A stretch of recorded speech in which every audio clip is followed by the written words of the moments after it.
Assalamualaikum.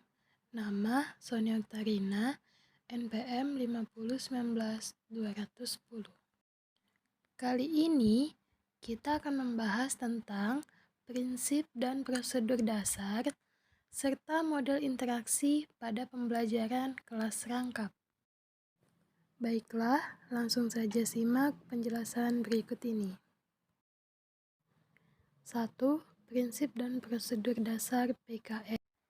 Pada pembelajaran kelas rangkap, terdapat prinsip didaktik dan prinsip metodik, yang mana keduanya sama-sama berasal dari bahasa Latin. Didaktik yaitu biasa disebut dengan didasko atau didaskein, yang berarti saya mengajar atau pengetahuan tentang bagaimana mengajar. Dan metodik atau metodos, yang berarti jalan ke, diartikan sebagai cara atau strategi mengajar.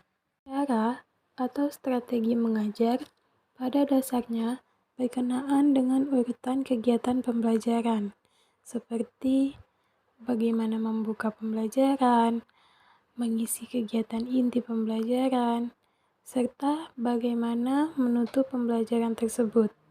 Nah, itulah tadi hakikat dari metodik. Sementara itu, ilmu mengajar atau didaktik berkenaan dengan bagaimana menerapkan teori dan konsep psikologis, sosiologis, komunikasi, dan ilmu lain yang sesuai dalam upaya membimbing serta menciptakan situasi belajar. Jadi, didaktik sebenarnya merupakan ilmu terapan atau ilmu pendidikan praktis. Dengan menggunakan konsep didaktik dan metodik seperti yang telah diuraikan tadi, maka yang dimaksud dengan prinsip-prinsip didaktik, metodik, dan prosedur dasar pembelajaran kelas rangkap dalam unit ini adalah 1. Konsep-konsep pembelajaran yang relevan dan perlu diterapkan dalam PKR, sehingga membentuk suatu sistem. 2.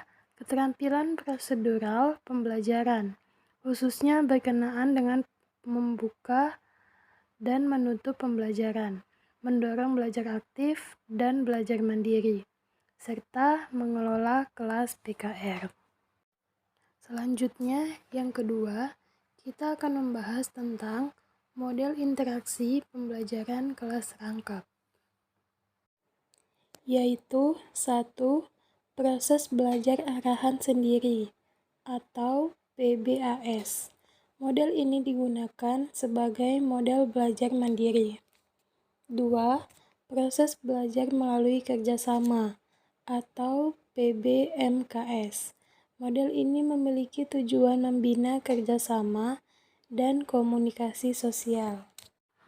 Ketiga, olah pikir berebut atau OPB. Tujuan dari model ini yaitu untuk melibatkan sebanyak mungkin murid dalam menggali jawaban untuk mengemukakan pendapatnya. Yang keempat, konsultasi intrakelompok KIK bertujuan untuk mengembangkan kemampuan dan kebiasaan saling membagi ide. Kelima, tutorial teman sebaya TTS, yaitu siswa berkelompok berpasangan 2 orang. Seseorang dari pasangan itu mengulangi penjelasan materi pelajaran yang diterima dari guru kepada pasangannya. Kemudian, pasangan yang mendengar sambil membuat catatan-catatan kecil. Selanjutnya bergantian peran sampai keduanya jelas dan memahami materi yang disampaikan. 6. Tutorial lintas kelas atau TLK. Model ini digunakan secara lintas kelas.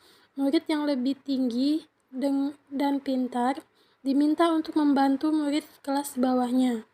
Misalnya yaitu seperti kelas 6 membantu kelas 5 atau kelas 4. Yang ketujuh, diskusi meja bundar atau DMB. Dirancang untuk mengembangkan keterampilan mengemukakan ide secara tertulis melalui situasi kerja kelompok. 8. Tugas diskusi resitasi (TDR). Model ini merupakan kombinasi dari model pemberian tugas dan diskusi. 9. Aktivitas tugas tertutup atuh dan aktivitas tugas terbuka. Baiklah, itulah tadi materi tentang prinsip dan model interaksi pembelajaran kelas rangkap. Kurang dan lebihnya saya ucapkan mohon maaf dan terima kasih.